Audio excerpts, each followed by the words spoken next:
বলা হয় জীবনে প্রথমবার ইউরোপ ভ্রমণের স্মৃতি নাকি মানুষ কোনোদিন ভোলে না। অবশেষে আমার সেই স্বপ্ন সত্যি হলো। 2রা মে 18 দিন ধরে ইউরোপের 10টি দেশ আর তার বেশ কিছু দারুণ স্মৃতি আমার মনের মণিকোঠায় চিরজীবনের মতো রয়ে যাবে। আমার জীবনের সেই সেরা ইউরোপ সফরে আপনাদের সবাইকে স্বাগত জানাই। এই ব্লগটা ইউরোপের ছোট্ট ছোট্ট ক্লিপ দিয়ে একটা টিজার বানানোর চেষ্টা করলাম। ডিটেল ব্লগ অবশ্যই আসবে, তবে তার আগে এইটুকু দেখে কেমন লাগলো আমাকে জানাতে ভুলবেন না কিন্তু।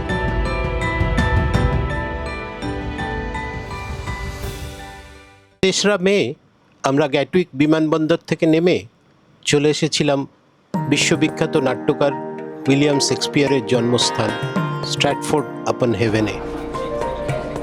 অক্সফোর্ড ইউনিভার্সিটির সেই দুর্দান্ত ঐতিহাসিক ক্যাম্পাসগুলো দেখতে দেখতে লন্ডনের সেই চেনা আইকনগুলো, লন্ডন আই, বিগ বেন, লাল double decker bus, Birmingham Palace, এসব দেখে যার পর নাই আপ্লুত হয়ে গেছিলাম।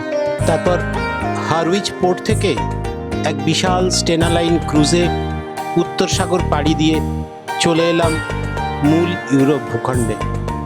দেখে নিলাম নেদারল্যান্ডসের বিশ্ববিখ্যাত কিউকেনহফ টিউলিপ গার্ডেন।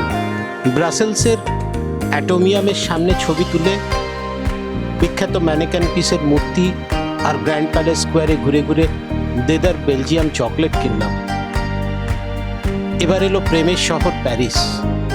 আইফেল টাওয়ারে 3য় লেভেলে না পৌঁছতে পারলেও 2য় লেভেল থেকে প্যারিস শহরটাকে নিচে দেখার অনুভূতি ভাষায় প্রকাশ করার মতো নয়।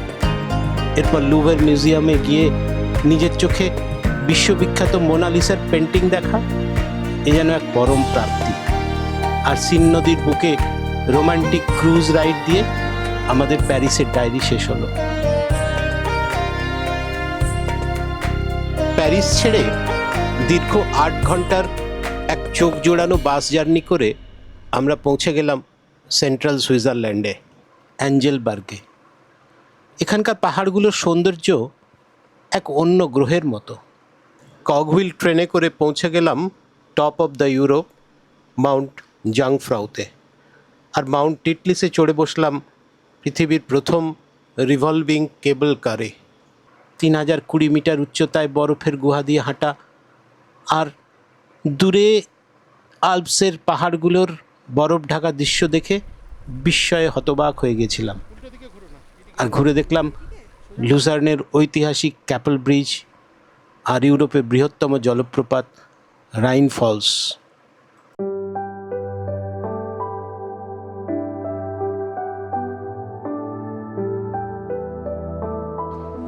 পরের সফরটা ছিল যেন একটা জ্যান্ত ভূগোলের ক্লাস। প্রথমে গেলাম লিসেনস্টাইনের ছোট্ট রাজধানী ভাদুজে। একটা ছোট্ট ট্রামে করে ভাদুজের আনাচে কানাচে ঘুরতে ঘুরতে সেই ভূগোলের কথাই মনে পড়ছিল। তারপর জার্মানির সীমান্ত পার হয়ে মিউনিকের এক মোটো ওয়ার্ল্ডে জগৎ বিখ্যাত সব গাড়ির শোরুম দেখে বিস্মিত হয়ে গেলাম। সোজা চলে এলাম অস্ট্রিয়ার ইন্সব্রুকে। এখানকার পাথরে বাঁধানো রাস্তা আর তার ঠিক পিছনে দাঁড়িয়ে থাকা বিশাল আল্পস পর্বতমালা ঠিক যেন একটা জীবন্ত পোস্টকার্ড। 13তম দিনে আমরা পৌঁছে গেলাম সালসবার্গ, সঙ্গীতের শহর আর বিখ্যাত সুরকার মোৎসার্টের জন্মস্থান হিসেবে পরিচিত। মিরাবেল গার্ডেন ঘুরে আমরা চলে এলাম ওয়াটেন্সের বিশ্ববিখ্যাত সোয়ারোভস্কি ক্রিস্টাল মিউজিয়ামে। কাঁচ আর ক্রিস্টাল দিয়ে তৈরি এই অদ্ভুত জগৎ আমাদের চোখ ধাঁধিয়ে দিল। পাহাড়কে বিদায় জানিয়ে এবার আমাদের গন্তব্য ইতালির ভেনিস। ওয়াটার ট্যাক্সি করে আমরা সরাসরি পৌঁছালাম ভেনিসের প্রাণকেন্দ্র সেন্ট মার্ক স্কোয়ারে। সরু ক্যানেলগুলোর মধ্যে দিয়ে ঐতিহ্যবাহী গন্ডোলার নৌকাগুলো দেখে সত্যি এক অদ্ভুত অনুভূতি হলো। ভেনিস ঘুরে আমরা চললাম পিসার দিকে। সেখানকার হেলানো মিনার আমাদের ছোটবেলার পাঠ্য বইয়ের কথা মনে করিয়ে দেয়। আর তারপরে স্টপ ছিল মাইকেলেঞ্জেলোর শহর ফ্লোরেন্স। আমাদের সফরের শেষ আর সবচেয়ে ঐতিহাসিক গন্তব্য ছিল রোম। তবে রোমে ঢোকার আগে আমরা পা রাখলাম পৃথিবীর সবচেয়ে ছোট্ট দেশ ভ্যাটিকান সিটি। ওখানকার সেন্ট পিটার্স ব্যাসিলিকার বিশাল গম্বুজের নিচে দাঁড়ানো এক অদ্ভুত অভিজ্ঞতা। আর রোম শহরে তো প্রতিটা কোণেই লুকিয়ে আছে ইতিহাস।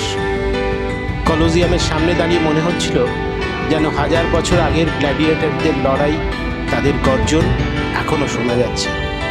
সব শেষে ট্র্যাডিশন মেনে আমরা গেলাম ট্রেভি ফাউন্টেনে। সেখানে নাকি কয়েন ছুঁড়ে মানত করলে খুব শিগগিরই আবার এই সুন্দর মহাদেশে ফিরে আসা যায়।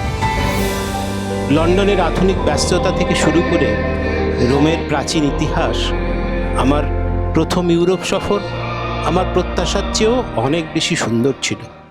এবার আসি একটা কাজের কথায়।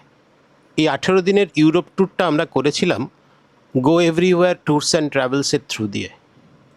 একটি চমৎকার গ্রুপ এবং অভিজ্ঞ ট্যুর ম্যানেজারের সাথে ভ্রমণ করার সুবিধে হলো এত বড় একটা ট্রিপ একদম ঝঞ্ঝাটহীনভাবে কিভাবে শেষ করা যায়। আপনারা যারা প্রথমবার ইউরোপ যাওয়ার প্ল্যান করছেন তাদের জন্য আমার একটাই টিপস, আবহাওয়া একটু দ্রুত বদলায়, তাই শীতের পোশাক সঙ্গে রাখতে ভুলবেন না। ক্যামেরার ব্যাটারি ফুল রাখতে হবে আর প্রতিটা মুহূর্ত প্রাণ ভরে উপভোগ করবেন। আমার এই সুন্দর যাত্রার সাথে থাকার জন্য আপনাদের অসংখ্য ধন্যবাদ। ভিডিওটি ভালো লাগলে অবশ্যই লাইক করুন আর বন্ধুদের সাথে শেয়ারও করতে পারেন। আর চ্যানেলটিকে সাবস্ক্রাইব করলে আমি একটু উৎসাহিত হই। কমেন্ট করে জানাবেন আপনাদের কোন দেশটি সবচেয়ে আগে দেখার ইচ্ছা রইল। অবশ্যই দেখা হচ্ছে এর পরের ডিটেল ব্লগগুলোতে।